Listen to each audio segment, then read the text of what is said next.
Rafa, Rafael, é correta? Você acha que é pertinente essa sensação que a gente tem, que a gente está vivendo na véspera desse segundo turno da eleição, de encruzilhada, de ou Sim. tudo ou nada, Sim. ou, tipo, ferrou?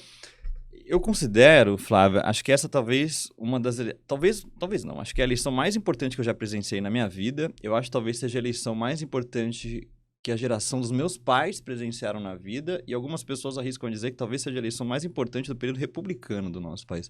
A gente nunca teve em oposição dois projetos políticos tão diversos, cada um com uma base social sólida, defendendo quais são esses projetos, e um deles que vislumbra no médio prazo a retirada do direito da gente poder escolher entre diferentes projetos, né? Então, tem uma linha de pesquisa importante na ciência política recentemente que aponta que no pós-Segunda Guerra Mundial, você teve um primeiro momento onde as democracias estavam ruindo por meio de golpes militares, né? Então, era aquela coisa espetaculosa, né? Bombardeio, tanques nas ruas, etc. Aquela coisa bem catastrófica que a gente, enfim, consegue ler hoje em dia nos livros de história.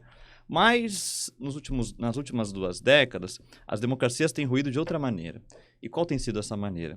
Lideranças autoritárias têm ascendido ao poder por meio de vias democráticas e, a partir da sua eleição, elas conseguem, pouco a pouco, minar essas próprias instituições que levaram elas ao poder. Cavalo de Troia, Meio né? que cavalo de Troia, assim, tal. E isso está acontecendo no mundo todo, isso não é uma coisa específica do Brasil, né? A política é global, a política é cíclica, né? As coisas oscilam para lá e para cá, né? A depender do ciclo de vida que a gente tem. Isso está acontecendo no mundo todo. Então, você pega...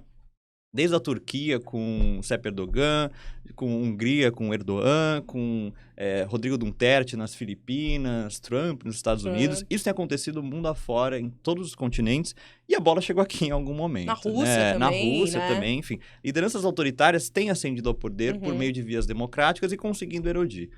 O debate que se tem hoje no meio acadêmico, né, e aí é importante as pessoas saberem que acho que aqui é meio que o ponto-chave dessa eleição. Muitas vezes essas lideranças, na sua primeira eleição, no seu primeiro mandato, elas não conseguem consolidar aquele regime autoritário que elas vislumbram implantar, porque há uma certa resistência ainda organizada da sociedade, dentro do Congresso, dentro da base social, dentro da sociedade civil, dentro da imprensa, etc.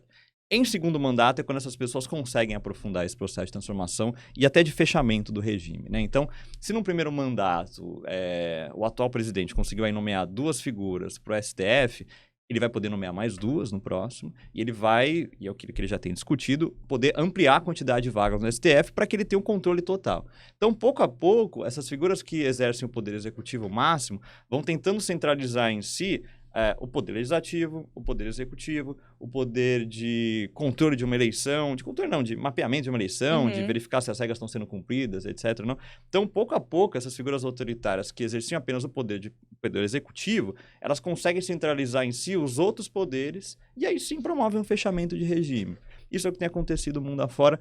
E é isso que está em disputa nessa eleição, que muitas vezes as pessoas não têm essa dimensão, né? As pessoas muitas vezes acham que é apenas a eleição entre um presidente e um ex-presidente, um que fica usando a bandeira do Brasil o tempo todo, se apropriou desse símbolo, Cor vermelha, etc. né? Tipo, essa coisa fica assim, uma tal, coisa né? muito maniqueísta, Exato, sim. enquanto a gente deveria estar olhando para esses exemplos de fora, exato. né? E entender que a gente está situado num planeta onde, enfim, tem coisas acontecendo que vão muito além dessa pequena discussão que a gente pode ter aqui em relação a como votar, onde votar, etc. Assim, tem uma coisa maior acontecendo e tem uma coisa maior em jogo, que, como a gente falou, é a própria democracia, né?